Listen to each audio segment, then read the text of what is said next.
পুরোপুরিভাবে তজুমুদ্দিন উপজেলার ভিতরে পানি ঢুকে গেছে ভাই। তজুমুদ্দিন উপজেলার ভিতরে পুরোপুরিভাবে পানি ঢুকে গেছে। যেখানে আছেন সবাই সচেতন থাকুন। যার যার মালামাল আছে তজুমুদ্দিন উপজেলায় যারাই আছেন, যার যার মালামাল আছেন বাড়িঘর থেকে সবাই একটু সতর্ক থাকুন এবং সেভ করার একটু চেষ্টা করেন। যার যার মালামাল আছে যেভাবে পারেন সবাই একটু সেভ করার চেষ্টা করেন। পানি কিন্তু ঢুকে গেছে, দেখতে পাচ্ছেন এখানে।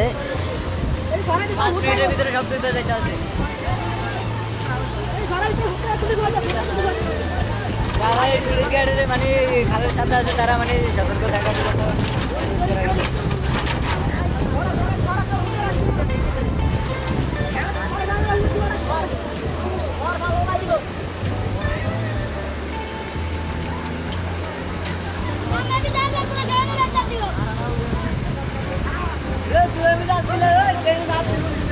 মালামাল বের করার জন্য সুযোগ পায় না মানে।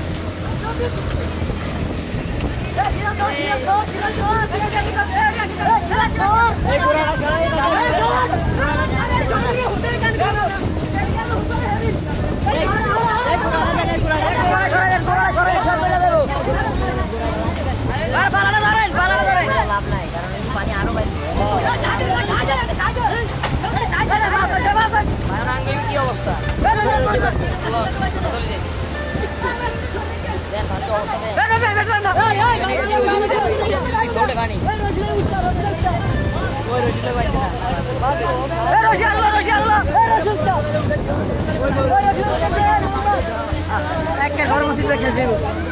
বান্ধা কেনা দিতে শুলিটা, এই শুলিটা আরো 15 দিন আগে শেষ দিত কাম।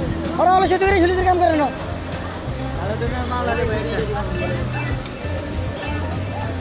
ওরা শুলিতে কাম শেষ দিতে আরো 15 দিন আগে। ওরা আস্তে আস্তে কাম কাম করে থানা বাড়ানোর কাম কাম ধরতে না। আরো লাগলে কোন শেষ দিত।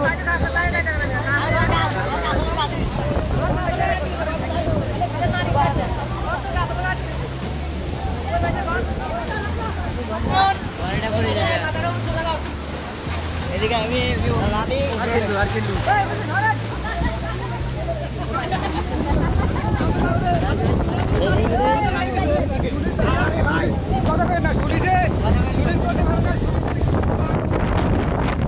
দেখতে পাচ্ছেন এখানে এটা এখানে নতুন একটা সুইচ গেট নির্মাণ করা হয়েছে।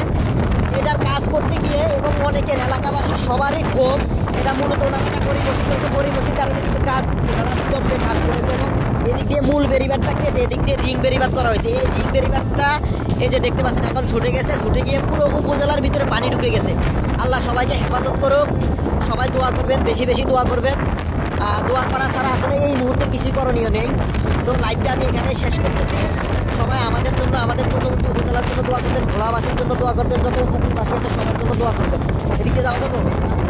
যাই হোক, তারপর আমি লাইভে একটু দেখানোর চেষ্টা করতেছি আমি এদিক দিয়ে বের হবো, দেখি এদিক দিয়ে যাওয়া যায় কিনা।